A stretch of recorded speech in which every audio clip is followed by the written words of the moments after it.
Bienvenue dans Tribune et Podium, le podcast pour vivre les émotions du sport. Je suis Solène Rigoulet, journaliste podcasteuse, et chez moi, le sport est une histoire de famille puisque je grandis dans les tribunes de Gerland. Et aujourd'hui, ma passion, elle s'est tournée vers toute la grande famille du sport français.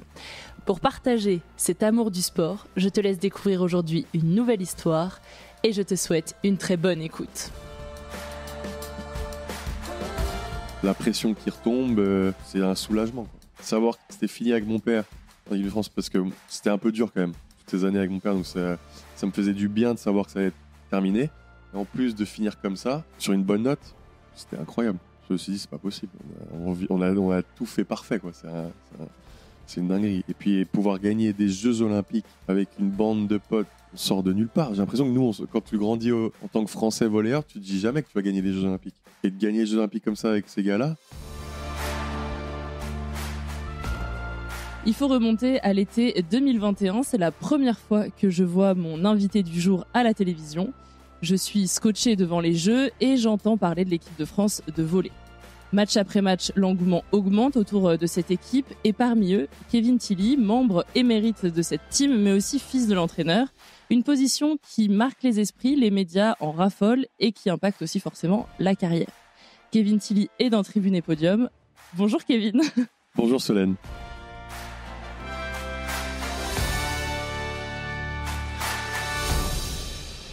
Merci d'être avec moi aujourd'hui. Pour te présenter, je vais te demander de le faire en une phrase, mais sans me parler de sport. De me présenter en une phrase, je vais dire que je suis quelqu'un de joyeux, qui aime sortir et prendre des cafés, aller au resto, voir des copains, voir la famille. Et j'essaie d'être toujours de bonne humeur et d'avoir beaucoup d'énergie. Et est-ce que tu peux me faire une phrase pour me parler de ton sport ? De mon sport, c'est un sport d'équipe où il faut taper le ballon de l'autre côté du filet contre une autre équipe. Et c'est vraiment un sport d'équipe où il faut vraiment avoir confiance en autres et confiance aux coéquipiers. C'est vraiment, on peut pas juste garder la balle et marquer soi-même. C'est vraiment un sport d'équipe. Le volley, ça fait partie de l'histoire de ta famille. C'était naturel pour toi de tomber dedans ou tu as quand même voulu tester d'autres sports ? J'ai testé d'autres sports. En fait, avec mon frère, on a beaucoup grandi dans les salles de volley, du coup, parce que on allait aux entraînements, aux matchs, tous les week-ends, etc. Et on était un peu des rebelles, on n'a pas voulu faire comme eux. Ça a bien marché. Ouais. Kim et Kylian, ils font du basket. Moi, j'ai fini au volley au final, mais j'ai commencé par tennis, ensuite basket pendant assez longtemps. Et vers mes 14-15 ans, je me suis mis au volley. Donc t'es quand même arrivé tard. Ouais, tard. Je savais jouer parce qu'on a toujours joué à la plage, en vacances, à la salle, etc. Donc j'étais assez bon déjà. Mais en fait, c'est un groupe de potes à l'école. On a commencé ensemble à l'UNSS avec un groupe de potes. Et puis, comme on était fort, on jouait bien, on s'est mis en club derrière. Donc ça s'est vraiment fait tard. Et c'est ma mère en fait qui nous a pris en fait. Elle aidait la professeure de PS à l'école pour les entraînements. Et comme on était fort, elle nous a pris en club après, elle nous a entraînés. Ouais, elle avait repéré un peu le niveau, quoi. Voilà. Est-ce que tu te souviens de justement ses débuts, ses premiers entraînements à l'UNSS où c'était juste pour kiffer, quoi ? Ouais. Je me rappelle de la salle, c'était le collège Malraux à Cagnes-sur-Mer. Je connais encore le nom de la professeure de PS, Madame Julien. Non, c'était top. Une bande de potes de l'école, on s'est dit on va faire du volley ensemble parce que je pense que comme mes copains, moi, ils venaient des fois à mes matchs les matchs de volley de mon père. Ils se sont dit on va faire pareil et puis on s'est mis ensemble à jouer. Ils ont tous bien aimé, quoi. Donc, Et dans l'équipe, il y a que toi qui es parti en pro ou il y en a d'autres ? En pro, ouais. Les autres, ils ont fait quand même le pôle espoir et tout. Certains ont fait le pôle espoir. Quand tu étais petit et que tu allais voir tes parents sur les terrains de volley, est-ce que tu te souviens ce que tu ressentais ? Est-ce que c'était juste c'est normal, c'est notre quotidien, ou il y avait un truc de fierté quand même ? Non, c'était normal pour nous et on regardait pas trop les matchs. On jouait sur le côté en fait. On jouait derrière les tribunes ou en haut dans les couloirs. On jouait à la balle et puis on attendait qu'une seule chose, c'est que le match se termine pour jouer sur le terrain. Ouais. Donc on regardait pas beaucoup. Ça peut être un peu long, quoi. Ouais, pour les enfants en général. Comment t'intègres après des équipes sport-études peut-être ? Ouais, c'est sport-études. En fait, au lycée, tu peux commencer les pôles espoirs. C'est les meilleurs joueurs de chaque région on va ensemble au lycée. Et tous les soirs, on s'entraîne ensemble. Et tous les week-ends, on rentre chez nous. Certains sont à l'internat. Moi, c'était le pôle de Cannes, donc j'habitais à Cannes-sur-Mer, je faisais aller-retour. Puis la moitié de l'équipe, ou un peu plus même, était à l'internat toute la semaine et le week-end rentrait chez eux. Puis après du pôle espoir, si tu es détecté, tu peux aller au centre national qui est à Montpellier, le CNVB. Et puis ensuite, après, tu es souvent intégré dans les équipes de France jeunes, etc. Et voilà, après, tu es détecté, tu peux aller dans les clubs pro, stagiaires pro ou dans les centres de formation. Et après, il y en a qui passent que par les clubs et qui passent pas par les pôles, etc. Donc, il y a certains de l'équipe de France, Genia, Trevor, Antoine, qui, eux, passent par des clubs, des centres de formation et qui progressent, qui montent d'équipe et qui, petit à petit, arrivent avec les pros, qui s'entraînent avec eux et après qui jouent. Et toi, le haut niveau, c'était quelque chose qui te faisait rêver ou justement, vu que tu as essayé de faire autre chose que du volley avant, t'avais pas trop envie d'en entendre parler? Moi, j'ai grandi en pensant que faire du sport de niveau, c'était un travail comme les autres. Que mon père gagnait sa vie comme ça, ma mère a gagné sa vie comme ça, donc c'était normal. Donc c'était une filière comme ça. Puis c'était quelque chose que j'avais envie de faire, quoi. Donc après, dans quel sport, je savais pas trop au départ. J'adorais le basket. Alors moi, mon rêve, c'était d'être joueur NBA. Ce que mon petit frère a fait au final, mais pas moi. Puis dès que je me suis mis au volley, forcément, je jouais parce que j'avais des copains et que je voulais que c'était fun. Mais il y a au bout d'un moment, quand tu commences à t'améliorer, à grandir, à aller, tu commences à y penser petit à petit. Et tu rêves des pros, mais tu sais pas si ça va se faire. C'est juste que tu joues et puis voilà. À quel moment tu t'es mis à aimer le volley? Quand je devais choisir entre le basket et le volley, je me suis dit j'aime vraiment le volley en fait. J'aime vraiment le volley parce que j'ai des copains, je joue bien. J'étais petit pourtant, j'étais un des plus petits de l'équipe. En taille, tu veux dire? En taille, ouais. J'ai grandi très tard. Qu'est-ce qui fait 14-15 ans, ouais. Qu'est-ce qui te fait aimer ce sport? C'était les copains. Je pense que c'était les copains. On avait fait des stages d'été. Il y a des camps d'été quand t'es jeune. Tu fais une semaine. Je pense que j'étais jamais parti de la maison aussi longtemps. Je pense une semaine complète avec des copains à faire du volley, dormir le soir, manger ensemble, etc. Stage d'été, c'était trop fun. Et c'était la colo de sport. Ouais, mais c'est ça. C'est une colo de sport. Et c'était à Istres, dans le sud. Et je pense que c'était les meilleurs souvenirs en tant que début de volley, quoi. Notre groupe du NSS, on a fait ça. On a tellement kiffé. On s'est dit, on va continuer, on va faire du club et on va continuer ces stages. Et après, il y a les tournois de beach volley tout l'été. Il y a les tournois de club. C'est des tournois, tu rencontres les autres copains, tu joues contre eux, etc. Ah, quand t'es jeune, c'est trop cool. Et après, donc, on fait un petit peu un bond, mais t'intègres l'équipe de France. Comment ça se passe, cette première sélection? Et est-ce que c'est un peu enfin toucher du doigt un peu le rêve des grandes compétitions Ouais, c'est ça. C'est en fait, tu touches enfin à ce que tu te vois faire une fois dans ta vie, c'est de mettre le maillot de l'équipe de France. C'est pas facile, tu vois les grands, le niveau est énorme, t'es un peu timide, mais voilà, t'es jeune, donc il faut que tu montres que t'as un peu d'énergie, d'envie, etc. Donc, je dirais pas que ça fait peur, mais c'est intimidant d'arriver avec les stars. Et à l'époque, c'était les plus vieux, forcément, que je regardais. J'avais demandé des signatures quand j'étais plus jeune, etc. Donc, tu les vois. En fait, le plus cool, c'est la dotation aussi. Ils te donnent toute la dotation d'équipe de France. Ouais, le sac avec toutes les affaires. Quand t'es jeune, c'est... Maintenant, j'en ai trop, j'ai l'habitude, je donne tout. Tu sais plus quoi en faire. Ouais, voilà, c'est un truc de fou. Je donne tout à tous les clubs, tous mes copains, les gens. Donc, mais au départ, les premières dotations, c'est fou. Hein. Je sais pas, c'est un peu ton rêve ultime, c'est d'avoir la dotation, de mettre le maillot et c'est le t-shirt et c'est le tien. Tu vois, donc et puis une fois que tu le mets, t'as l'impression peut-être de devenir un super-héros. Ouais, non, c'est trop... C'est les sensations que t'as quand tu reçois le sac. Tu ouvres tout, tu regardes ce que t'as, c'est trop bien. C'est tout pour moi. Ouais.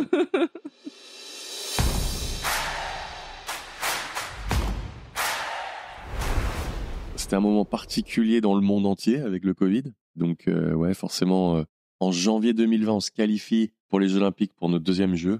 Pas pour tout le groupe, parce que pour certains, c'était les premiers Jeux Olympiques, pour certains, c'était le deuxième, qu'on avait fait à Rio, qui s'était pas très bien passé, malgré que c'était un de nos rêves, c'était de faire les JO. Et donc là, c'était un peu notre revanche de pouvoir revenir aux JO et de gagner une médaille. C'était notre rêve. C'était un peu ce que les gens attendaient de nous parce qu'on avait on avait performé depuis des années. Et puis, on n'avait jamais eu de médaille olympique avec la France. Donc, c'était un peu le rêve. Et, mais dans votre tête, c'était vraiment un objectif ou c'était déjà on va sortir des poules? À Rio, déjà, oui. À Rio, c'était un objectif. Parce qu'on était une des meilleures nations à ce moment-là. Okay. On sortait de 2015, on avait gagné la Ligue mondiale plus le championnat d'Europe. Et c'était les premiers titres de l'équipe de France. Donc, c'était impensable déjà à ce moment-là, mais on devenait assez régulier. Et à Rio, on perd en poule, quoi. On va même pas en quart de finale, donc c'était très décevant. Je pense qu'on n'était pas prêt au JO. C'est vraiment une compétition à part comparée aux autres. Et là, on se qualifie en 2020 de justesse. Il y avait plein de blessures dans l'équipe, donc on savait vraiment pas si c'est vraiment une qualification aux Jeux Olympiques dans le volley. Quand tu es une équipe européenne, c'est une des choses les plus dures à faire. Parce que peut-être 3 équipes européennes au JO, parce que en fait, chaque continent doit avoir un quota. Il y a que 12 équipes aux Jeux Olympiques. Et donc, dans les 10 meilleures équipes mondiales, il y en a, je pense, 8 qui sont en Europe, quoi. Donc, c'est très, très dur. Et c'était la dernière chance pour se qualifier, pour une équipe européenne de se qualifier. C'était les 8 dernières meilleures équipes européennes. Il n'y en a qu'une qui passe. Bon, franchement, on s'est dit que c'était trop dur. On gagne, alors que on a failli perdre en demi. On gagne 3-0 en finale, donc c'était un truc de fou. J'ai l'impression que ça va être un peu la même ritournelle à chaque fois. On a failli perdre, on a failli perdre. Et mais finalement... c'est le volley, c'est comme le match de tennis d'hier. Hein. Le match de Roland Garros, Alcaraz-Sinner, c'est pareil. Donc, nous, on était à 2 doigts de perdre. Au final, on gagne, on se qualifie. Et là, Covid, tout est annulé. Oh là là. Comment tu vis ça, toi, déjà Nous, ça fait peur en tant que sportif. Tu sais pas quand ça va reprendre. Tu sais pas ton salaire si tu vas être payé. Tu sais pas.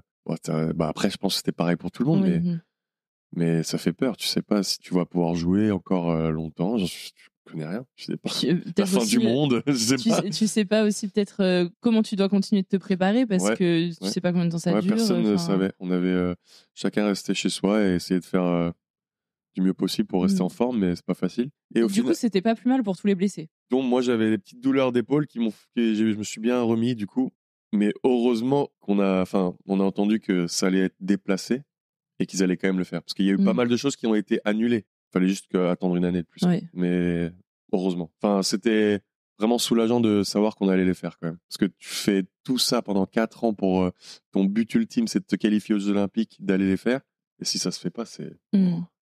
Et encore, nous, on a plein d'autres compétitions, mais il y a des sports où c'est vraiment leur événement, c'est les JO, quoi. Il n'y a rien d'autre presque. Tu vois, donc, au bout d'un moment, vous savez que c'est reporté, etc. Mais il y a quand même la saison régulière qui va reprendre. Et est-ce qu'au milieu de tout ça, il y a l'inquiétude de maintenant, il ne faut pas que j'aille me blesser, il ne faut pas que je chope le Covid. Il faut, c'est beaucoup comme ça. Au JO, c'est souvent comme ça, de toute façon. À chaque fois que tu es une équipe qualifiée et que tu te prépares, tu as beaucoup en tête, si je me blesse là, je fais pas les JO, c'est horrible. Tu fais un peu moins le fou sur le terrain, quoi. En fait, c'est horrible parce que en même temps, il faut se donner à fond et en même temps, tu y penses. Et en fait, la première fois au JO, tu penses beaucoup. La deuxième fois, un peu moins. Et la troisième fois, encore moins parce que tu les as déjà fait, etc. Donc, ça t'apaise un peu. Et tu sais que si ça arrive, tant pis, mais tu les as déjà fait. Donc, ça. La préparation avant les Jeux Olympiques, c'est très spécial, quand même. Parce que du coup, vous vous retrouvez en stage. Et là, il y a des nouvelles consignes aussi potentiellement. Il y a des nouveaux joueurs. Il y a des joueurs qui étaient en forme l'année d'avant, qui n'étaient pas en forme cette année. Il y en a peut-être qui seraient allés en 2020 et qui, au final, ne sont pas allés en 2021. Tu vois. Donc, c'est dur. Le plus important, c'était de rester en forme et être prêt au bon moment, quoi. Et en fait, on a eu, avant les JO, on a eu la Ligue des Nations en bulle sanitaire. Donc, normalement, la Ligue des Nations, tu voyages toutes les semaines dans un nouveau pays pour jouer des matchs contre toutes les équipes du monde. Et là, on est allé en Italie, à Rimini. Et on est toutes les équipes, donc il y avait, je crois, 16 équipes qui étaient dans un hôtel, interdit de sortir de l'hôtel pendant 1 mois. Et on faisait tous les matchs dans une sorte de parc d'exposition. Ils ont tout installé. C'était bien fait, hein, mais pour certaines équipes, c'est très dur. Mais pour nous, l'équipe de France, entre nous, on a trop kiffé. Parce que vous, c'est une grande bande de rigolos, quoi. C'est ça. C'est une bande de rigolos. On s'entend tous quand même super bien. Je pense qu'on aime bien passer du temps ensemble. Et du coup, si nous, on est coincés dans une petite chambre ou dans un couloir d'hôtel pendant 1 mois, nous, ça nous a pas posé de problème. Donc, vous avez cette Ligue des Nations et après, vous partez...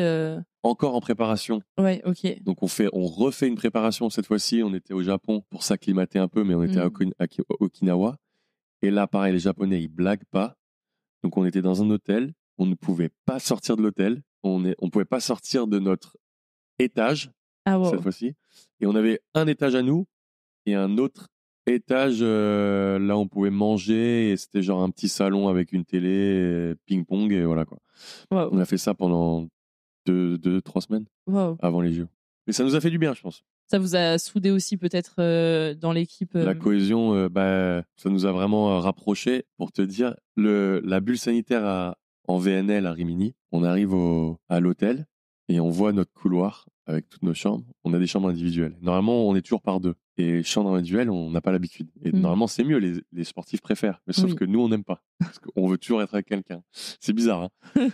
Et là, comme on est en chambre individuelle, on va pas rester tout seul un mois dans nos chambres à rien faire, c'est pas possible. Donc on sort tous, genre un fauteuil, une chaise, un banc dans le couloir, pour faire genre un couloir...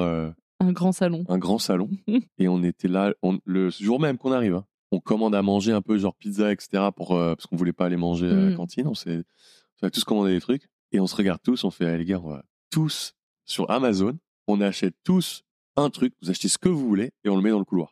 Et c'est parti, n'importe quoi. Qu'est-ce que t'as acheté ? Moi, j'ai acheté en fait un jeu, c'était le Spike Ball, mais ça c'était parce qu'on était juste à côté de la plage. Okay. Moi, j'ai acheté un jeu de plage. Mais il y en a, ils ont acheté ping-pong pour le couloir. Il y avait machine à café, machine à glaçons, panier de basket, les pistolets nerfs là. Il y avait les nerfs. Il y en a, ils ont même acheté les lumières disco. Il y en a, c'était n'importe quoi. Il y avait n'importe quoi.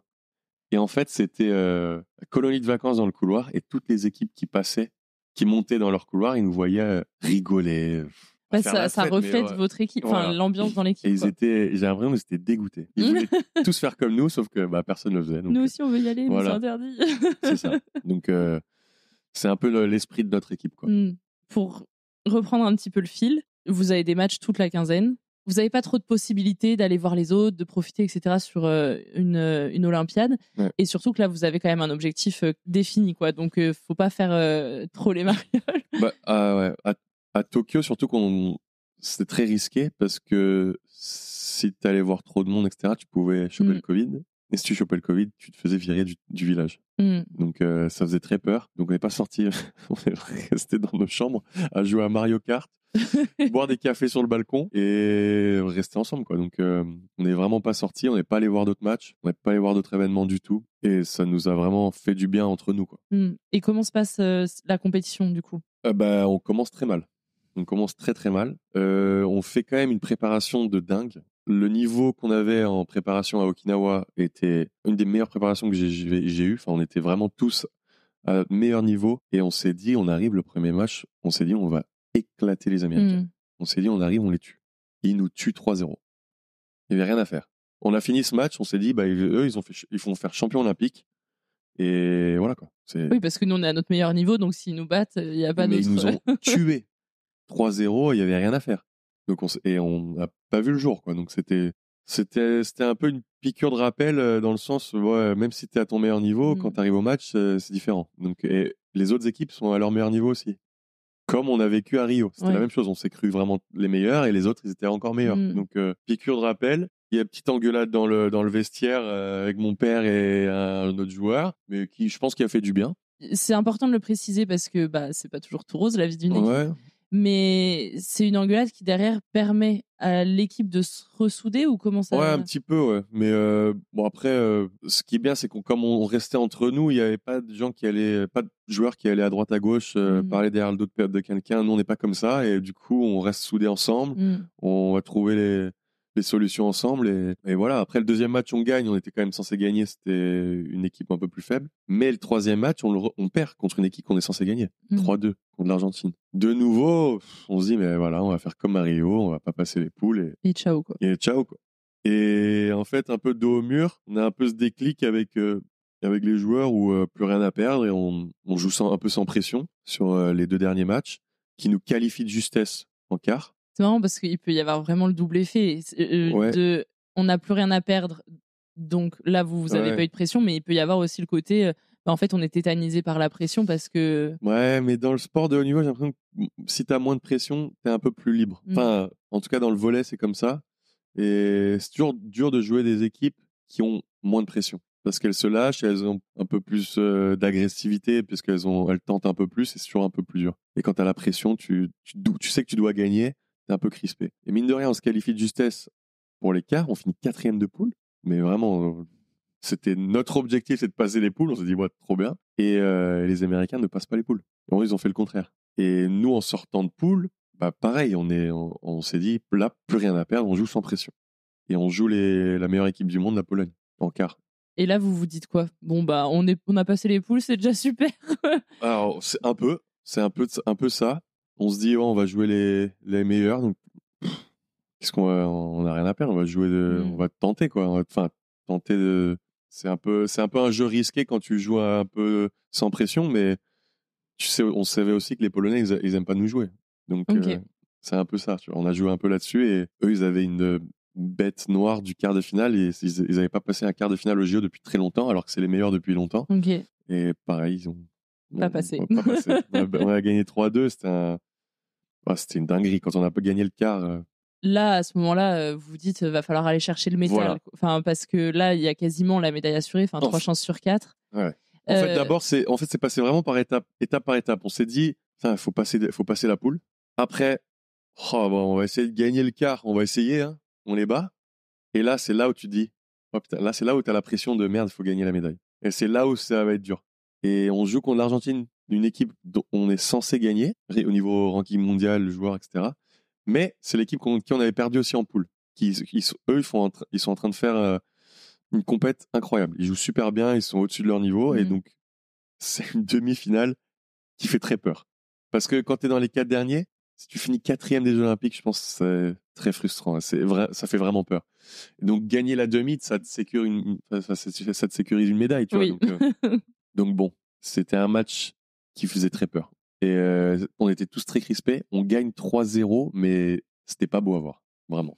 Moi, j'ai un peu l'impression du côté public que l'équipe de France de volley, tu vois, tu dis que en vrai, les spécialistes, vous connaissez, savez de quoi vous étiez capable, etc. Mais sinon, les gens qui mettent juste les JO une fois tous les 4 ans, ils ont entendu parler de vous au moment où vous avez passé les poules, quoi, et que vous avez battu la Pologne. Est-ce que vous ressentez l'engouement qui est en train de prendre autour de vous, ou vous êtes vraiment dans votre bulle parce qu'il n'y a pas de public, que vous êtes vraiment à l'autre bout du monde? Là, on s'en rendait pas compte parce qu'on était à l'autre bout du monde, et la salle était vide, il y avait que nous. Donc j'ai l'impression qu'on jouait pour nous en fait à ce moment-là. Tu sais, c'était un peu un tournoi pour nous, pour kiffer, pour essayer de gagner des Jeux Olympiques entre nous, quoi. Parce que même dans la salle, comme il n'y avait pas de public, on s'entendait entre les joueurs du terrain et le banc. Et ça, c'est rare en général. Tu peux pas trop t'entendre parce qu'il y a trop de bruit normalement. Et là, on entendait toutes les conneries qu'on disait du banc. Et puis on émettait de l'ambiance. On essayait vraiment de mettre de l'ambiance parce qu'il y a pas de. Normalement, t'es pas censé du banc. Il y a un carré. T'es debout dans le carré. C'est une ligne et t'es censé pas vraiment sortir du carré, quoi. Mais là, chaque point, on sortait, on était presque sur le terrain à encourager l'équipe. Et en général, les arbitres, ils râlent, ils te disent que tu dois rester, tu peux te prendre un carton jaune, mais on leur disait, mais il n'y a personne dans les. Tu vas pas nous embêter, on essaie de mettre de l'ambiance. Et on était un peu les seuls à mettre autant d'ambiance. Et la finale, on joue la Russie, c'est une équipe qu'on aime bien jouer, malgré que c'est une équipe très très forte, très physique, mais qui n'aime pas les équipes comme nous, un peu techniques, malins, etc. Et on les avait battus en poule. Puis on avait un peu aussi relâché la pression dans le sens où on est sûr d'avoir une médaille, ce qui est historique. Et puis plus rien à perdre aussi, on va jouer les Russes, on va les tuer, quoi. On fait ça, on gagne 2-0, on se dit on va les éclater, on va gagner 3-0. Et les Russes, ils reviennent. Comme ils l'ont fait, hein, ils avaient fait ça en 2012, où ils perdaient 2-0 contre le Brésil et ils gagnent 3-2. Et on s'est dit, ils vont faire la même chose, parce qu'ils sont revenus à 2 partout. Finale des Jeux Olympiques de volleyball masculin. La France qui affronte la Russie. C'est historique, mesdames et messieurs. Une page du volleyball français qui s'écrit aujourd'hui et qui s'écrit depuis le début de cette compétition. Cette équipe de France qui a eu tant de mal à rentrer dans le tournoi, que l'on a vu fébrile, que l'on a vu diminuer et qui est montée en puissance au fur et à mesure pour aller taper notamment l'un des favoris. Les Polonais, voilà, c'était contre toute attente un petit peu là aussi. On pensait que les Polonais allaient chercher cette place en demi-finale, en finale. Eh bien non, c'était sans compter sur la folie des Français qui se retrouvent aujourd'hui face à la première équipe de la poule des Français. Mais Seule défaite pour ces Russes, eh bien, c'est face à la France. Victoire 3-1 pour nos Français. Va falloir réitérer l'exploit. Mais c'est en finale aujourd'hui que ça se joue. Il n'y a pas de retour au vestiaire, il n'y a pas de mi-temps comme on pourrait voir dans d'autres sports. Donc, c'est quoi les mots qui se disent sur le banc pour remotiver les troupes et dire non, mais on ne va pas abandonner maintenant, quoi. C'est dur sur un tie-break où tu mènes 2-0 parce que l'avantage mental, c'est de l'autre équipe qui revient, tu vois. Et il faut vraiment retrouver l'agressivité, en fait. La difficulté, quand tu te fais reprendre, c'est d'avoir un peu peur et d'être crispé sur tes coups, sur tes gestes. L'agressivité aide à fluidifier un peu tout ça. Et on commence très mal. Et Erwin, il devient tellement agressif dans son jeu, enfin, dans le jeu, tu vois, à hurler, crier, que ça relâche un peu l'équipe. Et on finit par gagner, même avec Antoine qui fait son geste, sa première main. En fait, au lieu de faire une passe à un attaquant, il va la déposer lui-même de l'autre côté, à une main. C'est un geste qui est un peu risqué en général, que lui fait très bien, mais qui, à ce moment-là du match, s'il y avait 12-11, le tie-break va en 15, s'il ne met pas le point, au lieu de faire une passe à ton attaquant, tu peux te faire tuer, là. Là, tu te fais tuer. Je ne sais pas ce qui lui est passé par la tête, il l'a fait. Il l'a senti. Il l'a senti. Et ça nous a bien relâchés. Parce que même les attaquants, c'est quand tu as un point marqué, tu as un peu de pression, il faut marquer ce point-là. Et si le passeur il met ce point-là, ça relâche un peu la pression sur les attaquants. Et donc, c'est ce qu'il a fait. Et bon, ça. Ouais, derrière, ça vous remet en position de force au niveau mental. Ouais. Et puis derrière, on tient et puis on gagne 15-12, je crois. Donc, ouais. Et puis, c'est une dinguerie. Hein. Enfin, t'as tout le monde qui court, qui saute. Oh, le nerf. Quelle réception! Oh, le geste, la première main d'Antoine Brizard sur une recette parfaite d'Edgapet. 14-12, 2 balles de match, 2 balles de médaille d'or. Oh, le geste génial d'Antoine. 14-12, service Trevor Clévenot. Balle de médaille d'or, balle de titre olympique. Allez Trevor.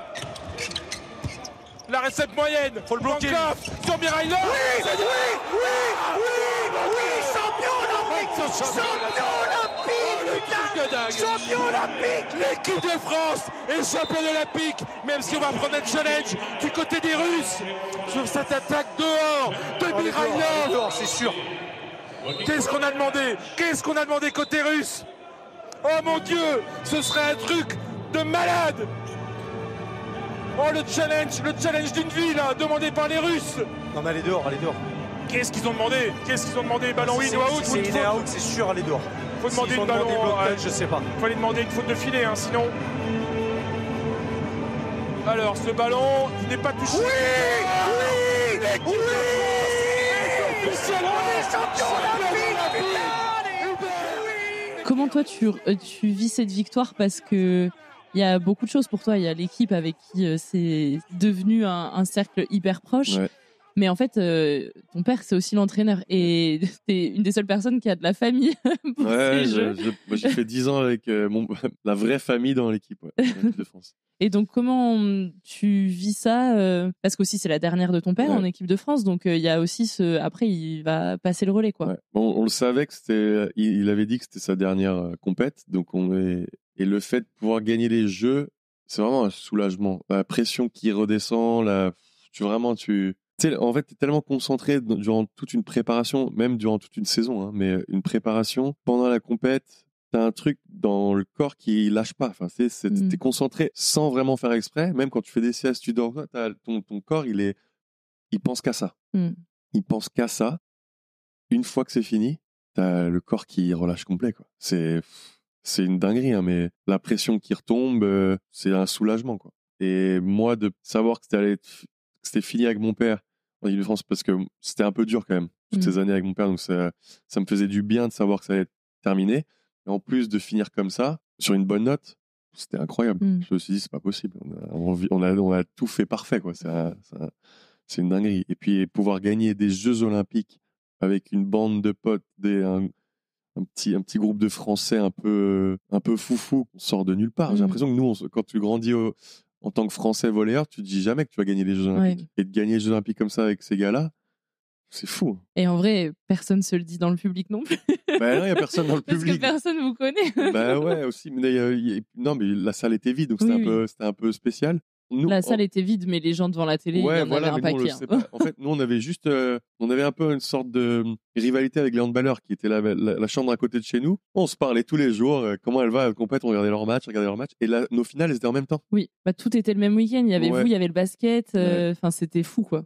On s'est dit, mais il faut qu'on gagne, parce que si eux, ils vont gagner, c'est les handballeurs, ils vont gagner. Nous, il faut qu'on gagne.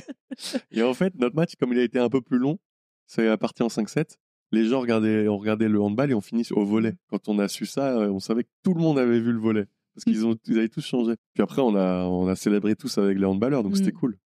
Ah oui, parce que ce qui est marquant aussi pour Tokyo, je sais pas si en tant que joueur on le ressent aussi, mais en tant que supporter, c'était vraiment marquant, c'est que c'est une victoire des sports collectifs français, quoi. Ouais. Et du coup, le dernier week-end, c'est que des matchs qui s'enchaînent avec une équipe de France en finale. Et tu dis, bah en fait, ils vont tous aller nous ramener l'or, quoi. Ouais, mais c'est ça. Et en fait, ça donnait un peu la pression parce qu'on voyait toutes les équipes dans le bâtiment France qui gagnaient. On gagnait tous et on se supportait l'un et l'autre, tu vois. Mais il y avait une petite rivalité. Nous aussi, il faut qu'on gagne. Ouais. Et c'était marrant parce que comme tu pouvais pas vraiment te disperser dans le village, etc., on voyait beaucoup les Français et les Françaises et les Français.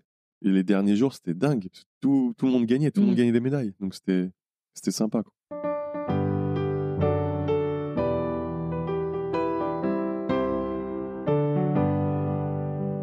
Ce podium, cette Marseillaise. Ouais. Bah cette Marseillaise, c'est un truc que tu vois.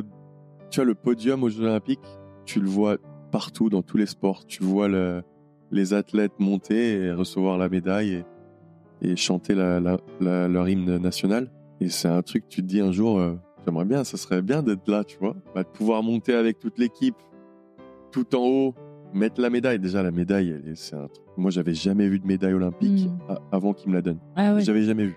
Ne serait-ce qu'une médaille de bronze ou argent, j'avais jamais vu ça. Quand ils la donnent dans ta main, enfin autour du cou, déjà, c'est hyper lourd. Et tu la regardes, tu dis, c'est pas possible, ça, c'est une médaille, ça. C'est énorme. C'est très épais, très grand.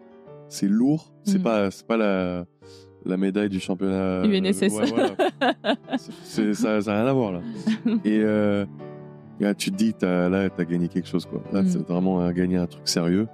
Et puis ça fait vraiment plaisir d'avoir l'hymne national française, parce que sur le podium on est 3 équipes. Mais l'hymne, c'est la note. Et c'est nous qui chantons. Et donc, c'est trop cool.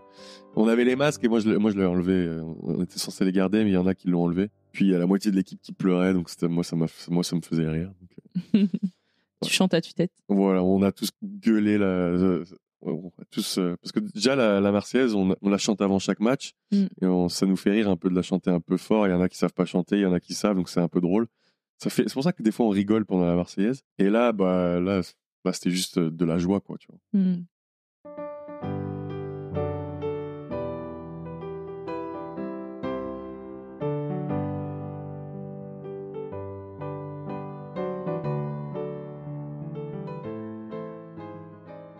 Tu sais que la prochaine Olympiade, elle est à domicile.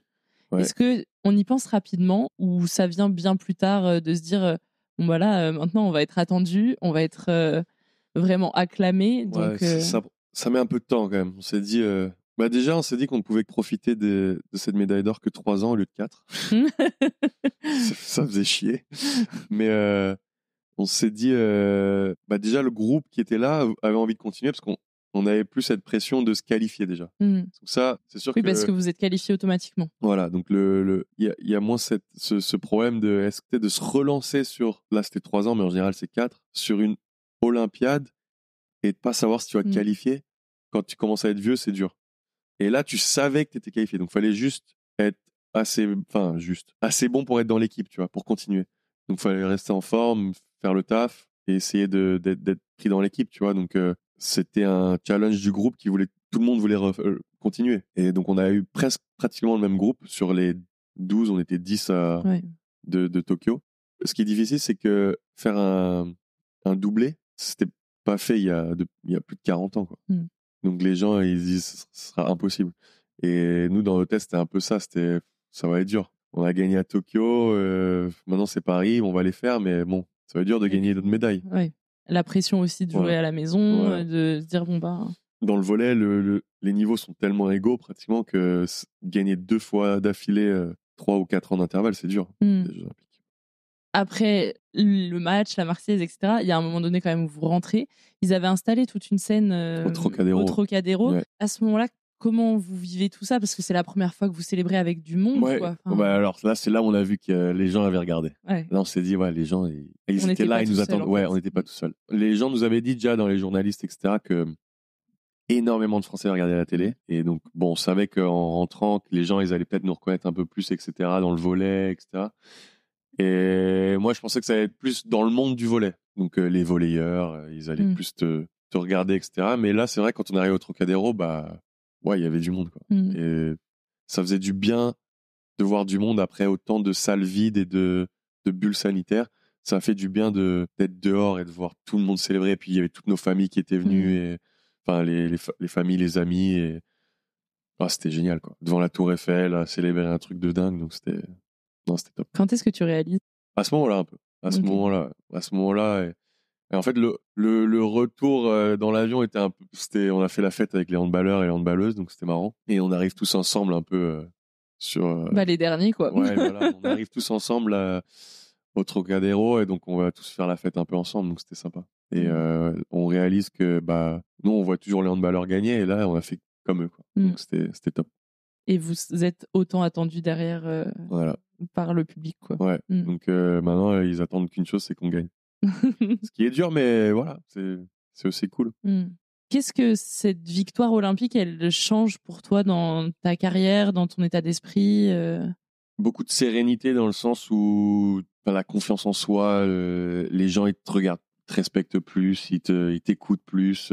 Après ça, j'avais un peu ce rôle-là depuis longtemps dans les clubs, et c'est vrai que là, les gens, t'as la maturité. Ils te rappellent à chaque fois que. Enfin, ils disent aux autres, c'est quand même un champion olympique, faut qu'on l'écoute. Pas n'importe quoi. Voilà, donc c'est bien d'avoir aussi ce statut. Tu le vois aussi dans le regard des autres joueurs quand tu joues. Enfin, tu vois, après, tu as peut-être une cible, un peu plus de cible quand les gens te jouent. Mais tu vois, ce respect, c'est le but ultime de tout volleyeur. Donc le faire déjà une fois, c'était dingue, et ça se voyait. Moi, je jouais en France l'année d'après. Dans chaque salle, c'était pas que j'étais un volleyeur de l'équipe de France, j'étais un champion olympique. C'est vraiment, tu passes d'une une catégorie au-dessus, quoi. Et maintenant, ce qui est marrant, c'est qu'à chaque fois que quelqu'un dit il est champion olympique, il y en a un autre qui dit non, il est double. Et là, tu fais, ah oui, pardon. Non, mais voilà, c'est cool, quoi. Pour un athlète, tu rêves que de pouvoir avoir un statut comme ça, donc c'est top.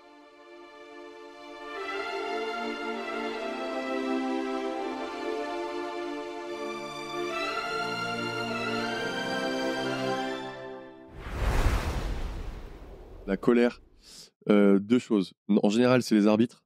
Quand l'arbitre fait une erreur à un moment important, dans un match important, t'es vraiment énervé. T'es vraiment énervé. Pour certaines personnes, c'est assez dur. Les gens pètent vraiment un câble. Moi, je m'énerve, mais j'arrive à rester quand même concentré. Ouais, parce qu'en fait, si tu t'énerves trop derrière, t'es pénalisé. Tu peux. Et après, moi, la colère, et les joueurs le savent avec qui je joue, la colère m'aide vraiment à jouer mieux. Je joue bien, mais la colère, des fois, il faut que je m'énerve contre quelque chose, et j'ai cette agressivité en plus où j'ai vraiment envie de tuer le gars en face, enfin, tu vois, de marquer le point. Et des fois, et donc c'est la deuxième chose, c'est que quand j'avais mon père en tant que coach, moi, j'avais beaucoup de difficultés à trouver ces injustices, etc. Enfin, je trouvais qu'il était beaucoup injuste, mais après, c'était peut-être que moi qui le pensais. Et ça m'énervait beaucoup. J'avais pas mal de colère. Je devenais plus agressif dans le match. Donc, peut-être qu'il le faisait exprès, mon père, hein, j'en sais rien. Mais des fois, ça m'aidait aussi à mieux jouer. Donc, t'avais l'impression qu'il était injuste quand il te sortait du terrain, Plein de choses, sur beaucoup de remarques aussi. Des choses qui me disaient, c'est dur d'écouter son père sur des choses. Et à ce niveau-là, des fois, t'as vraiment pas envie de l'entendre. Donc, c'est très énervant des fois. Mais voilà, ça m'a aidé dans des situations, quoi. Donc, frustration. C'est les défaites après avoir tant travaillé, de pas gagner quelque chose, d'aboutir à rien à la fin, c'est très dur.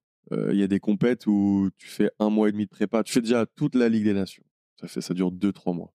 Tu fais 1 mois et demi de préparation pour un championnat du monde, par exemple, et tu finis 4e. c'est dur. C'est très très dur. Tu mets du temps à t'en remettre? Bref. Après, c'est le sport, donc on n'a pas beaucoup de vacances en général quand on joue en équipe nationale. Donc on passe rapidement dans un club et ta mentalité elle change. Enfin, tu as d'autres choses à faire. Donc ça aide pour oublier, mais tu penses toujours à merde, j'ai quand même perdu. Et c'est très frustrant de faire un été aussi long sans gagner quelque chose.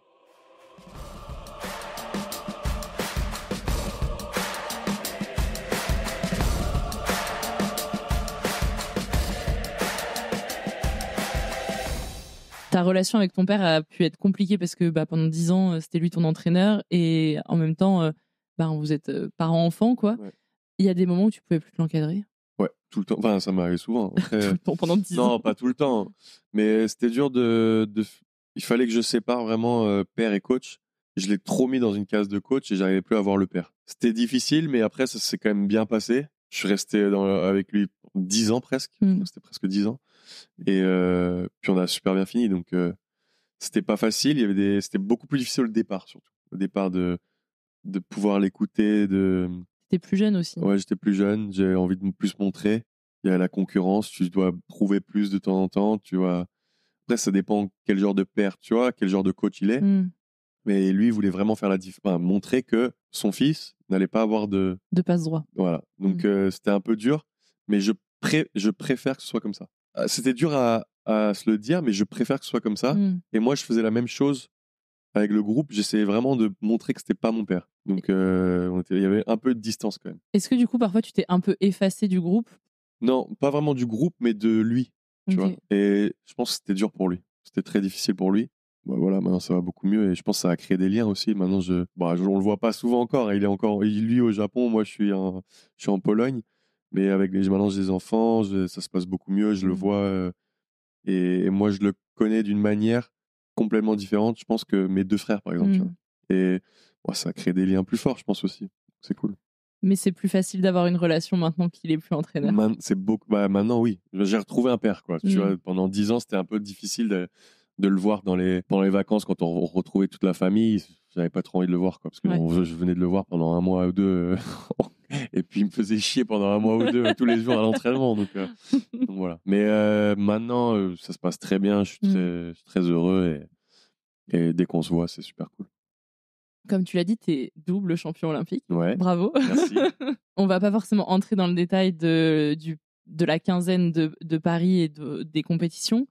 Malgré tout, il y a encore un peu une fois ce truc de quand on est dos au mur, c'est le moment où on s'en sort le mieux. Est-ce que c'est une habitude pour l'équipe de France? Ouais, je pense. Ouais. Je pense que dès qu'on est dos au mur, on joue beaucoup mieux. Et c'est souvent comme ça le sport de haut niveau, j'ai l'impression. Donc quand je vois d'autres sports aussi, mais au volley, t'as plus rien à perdre. Tu te lâches et c'est là où tu peux, pas tout le temps, hein, mais tu peux beaucoup mieux jouer parce que t'es plus relâché. Tu vas tenter des choses sans avoir peur.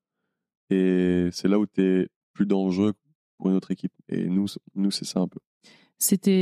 Tu vas me dire si je me trompe, mais c'était le quart contre l'Allemagne. Ouais. Où ça a été très difficile. Irrespirable. C'est une équipe pareille qu'on est censé gagner. Et eux faisaient un super été, jouaient au-dessus de leur niveau habituel. Ils ont une super confiance, ils sont au JO, rien à perdre. Ils jouent contre la France, c'est un peu nous contre la Pologne à Tokyo, tu vois. Ils jouent super bien et en fait, on perd 2-0 et on se dit c'est pas possible, on va perdre contre l'Allemagne en quart de finale chez nous, c'est pas possible. C'est un truc inimaginable, t'es hyper crispé. Et en fait, le public vraiment à Paris, c'est un peu grâce à eux, quoi. Le public nous a vraiment emmené une énergie incroyable pour continuer à se surmotiver, à surjouer, quoi. Une fois de plus, quand tu perds 2-0, t'as plus rien à perdre, t'as le public derrière toi, tu joues mieux et on a réussi à gagner derrière. Est-ce que pendant cette quinzaine, vous vous êtes un peu moins privé, un peu moins resté dans votre bulle d'équipe parce que justement, cette fois, il se passait beaucoup de choses autour de vous et puis c'était autorisé de voir d'autres gens? Ouais, pas du tout. On a essayé de recréer exactement nos JO de Tokyo. Ok. Donc, malgré qu'on avait la possibilité de sortir, de voir nos familles, d'aller dans le village, de voir des gens, on s'est dit, on fait comme à Tokyo, on reste entre nous, dans nos appartes. Oui, on va faire 2-3 trucs, mais on sort pas dans Paris, on va pas voir la famille. On a vu pendant les 3 semaines des JO, on a rencontré nos familles qu'une fois, une matinée, dans un hôtel juste à côté du village. C'était dur, mais tu voyais que c'était vraiment notre objectif de refaire comme Tokyo et ça donne un peu une envie de tuer les autres équipes que eux faisaient pas, tu vois. Eux, ils se baladaient dans Paris, ils allaient voir leur famille, ils en profitaient. Et nous, c'était un peu cette envie de les tuer de ce côté-là. Eux, ils en profitent, bah nous, on va gagner. Comment on redescend de ce nuage parisien C'était dur. Enfin, c'était dur. C'était long un peu. Moi, pendant les semaines, les mois derrière, les gens, ils veulent que voir ta médaille, ils parlent que de ça. Et moi, j'avais le mariage de mon petit frère juste derrière, une semaine après. C'était toi la star. Mais ouais, les gens faisaient parler que de ça aussi. Donc j'essaie vraiment de... Tranquille, mais ouais, c'est une dinguerie. Hein, parce qu'en plus, les Jeux de Paris, vraiment, nous, c'était un peu la frustration de gagner des jeux vides. Et là, de pouvoir gagner les jeux pleins, mais à la maison, c'était inimaginable. Enfin, le public qu'on avait à Paris, c'était fou. La soirée derrière, la fête, la famille, les copains, le Club France, c'était fou, quoi. Donc, ça nous a un peu permis de célébrer aussi ce côté de Tokyo qu'on n'a pas pu. Donc, c'était top. J'ai un peu la sensation, après cette victoire à Paris, que ça va être le moment pour toi de tourner une page un peu sur l'équipe de France et de dire au revoir, ce qui est pas grave, c'est ce qui arrive dans une carrière. Mais tu l'as pas fait. Non, mais c'est ce que je pensais aussi. On pensait pas mal d'entre nous allaient arrêter. Le but du coach, c'était il nous a dit ensuite, pendant la saison, qu'il aimerait garder ce groupe et de continuer jusqu'au championnat du monde là, en septembre. Ok. Et ça a donné l'envie à tout le monde de continuer. Moi aussi, j'avais du coup l'envie, parce que tout le monde continue, j'ai envie de continuer. J'ai pas envie de lâcher ce groupe et on passe des moments incroyables avec eux. Mais moi, j'ai eu un petit bébé en octobre et donc c'est vrai que c'était difficile de lâcher un peu la famille aussi longtemps pendant l'été. Donc j'ai dit non à la Ligue des Nations un peu à cause de ça, pour me reposer aussi. Et puis pour les championnats du monde en septembre, on verra. Je j'ai pas pris de décision. T'as pas fermé la porte. J'ai pas fermé la porte, le coach non plus. Donc on verra comment ça se passe et si je suis prêt à y aller et qu'il a besoin de moi, bah j'irai. Mais sinon, on verra. C'est pas encore décidé. Toi, t'en es où dans ta réflexion sur l'après-carrière de manière générale, pas que équipe de France? L'après-carrière, moi, je suis passé par les universités canadiennes et américaines et j'adore un peu leur système pour faire évoluer les jeunes. J'aimerais retourner par là-bas aussi parce que ça me manque aussi cette vie d'université, etc. Et je retrouve dans mon rôle un peu plus vieux maintenant dans les clubs d'aider des jeunes. Pareil en équipe de France, de parler aux jeunes et de faire passer un peu mon expérience. De pouvoir faire ça dans les universités, ça me plairait, je pense. Et après, j'ai mes 2 frères qui habitent aux États-Unis. J'ai passé toute une carrière, on a tous passé une carrière entière de sportif sans se voir, être loin vivre dans d'autres pays. J'aimerais bien être un peu plus proche d'eux après ma carrière. Mais on verra. On n'a presque pas parlé des différents clubs et des différents pays dans lesquels tu es passé. Qu'est-ce que ça t'a appris de bouger autant dans le volley? Parce que c'est peut-être aussi des manières d'apprendre différentes, de coacher différentes. Ça permet de faire évoluer mon mental, ma vision du jeu, de voyager, de voir d'autres cultures, de voir d'autres manières de s'entraîner, de jouer. Tu apprends beaucoup, tu prends un peu de ce qui te plaît, ce qui t'aide. Moi, j'adore voyager, hein. J'adore découvrir une nouvelle culture, etc. Et donc, je suis un peu le globe-trotter depuis très jeune. Je pense que mon niveau de volley et de personnes d'adaptation dans un groupe en est là grâce à tous mes voyages et toutes mes expériences que j'ai eues depuis que j'ai 18 ans. Donc, quand tu bouges pas, que tu es dans un pays, que tu parles pas d'autres langues et que tu connais que ta culture, c'est dur d'être intégré. Et c'est la chose la plus difficile dans le sport, c'est de s'intégrer à des nouvelles équipes, dans des nouveaux pays.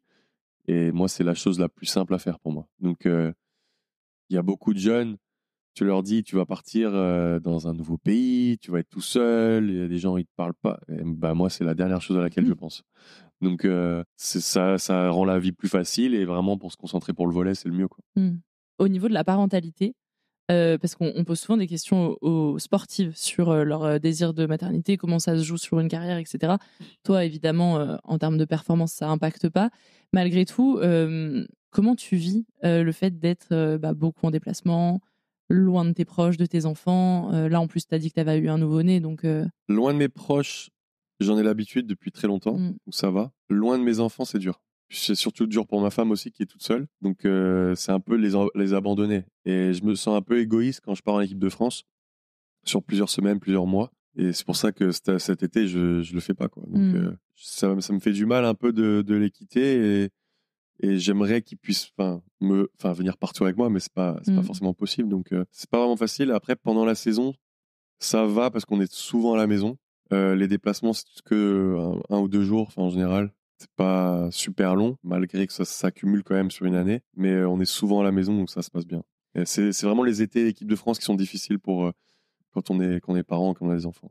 C'est pour ça que c'est peut-être l'équipe de France qu'on arrête avant. Voilà, aussi. Après, c'est là où on est moins le rémunéré en équipe de France. Donc c'est pour ça qu'on arrête plus tôt, pour se concentrer aussi sur le club, pour gagner de l'argent.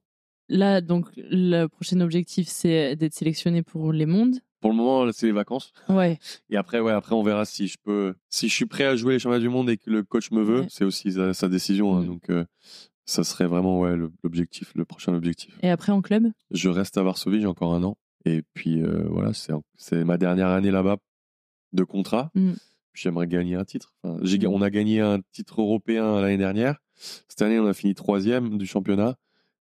Ce serait cool de gagner. Si tu pouvais changer de vie le temps d'une journée avec un autre athlète ou une autre athlète, tu choisirais qui et pourquoi ? Je choisirais un basketteur, du coup. Ça aurait pu être mon frère, quand il était en NBA, je pense. Okay. Voir un peu la vie de joueur d'NBA. C'est ce chemin que tu n'as pas pris. Voilà, c'était mon rêve. C'était, je pense, un joueur NBA. C'est cette vie que tu vois à la télé, ils sont dans un autre monde. Et enfin, dernière question, à qui est-ce que tu aimerais passer le relais pour faire le même exercice que toi ici dans Tribune et Podium ? C'est une bonne question. C'est une bonne question. Tu vois, j'étais à un événement Adidas hier. J'ai parlé à quelques athlètes, mais c'est vrai qu'il y a la surfeuse Justine Dupont et de voir ses vagues, de voir comment elle a un enfant. Si on a parlé enfant, okay. ça m'intéresserait de savoir un peu comment elle approche un peu ce genre de choses. Eh ben, je note. Merci beaucoup pour ton temps, pour ton témoignage. C'était trop intéressant. Merci beaucoup. Et puis, en espérant te voir aux mondiaux. Ça marche. Merci beaucoup. Merci d'avoir écouté cette histoire de sport et d'émotion. Cette aventure, je veux la vivre avec toi, tel un supporter prêt à clamer ton bonheur et parfois tes peines. Ensemble, nous allons vibrer plus fort et pour ça, je compte sur toi pour t'abonner à Tribune et Podium sur ta plateforme d'écoute préférée. Je suis très curieuse de savoir quel athlète tu aimerais entendre dans ce podcast, alors dis-le-moi en MP sur Instagram, sur le compte Tribune Podium ou tout simplement en laissant un avis sur Apple Podcast ou Spotify. On se donne rendez-vous tous les mardis pour découvrir des histoires humaines dans Tribune et Podium. Écrivons ensemble notre histoire sportive. Ciao!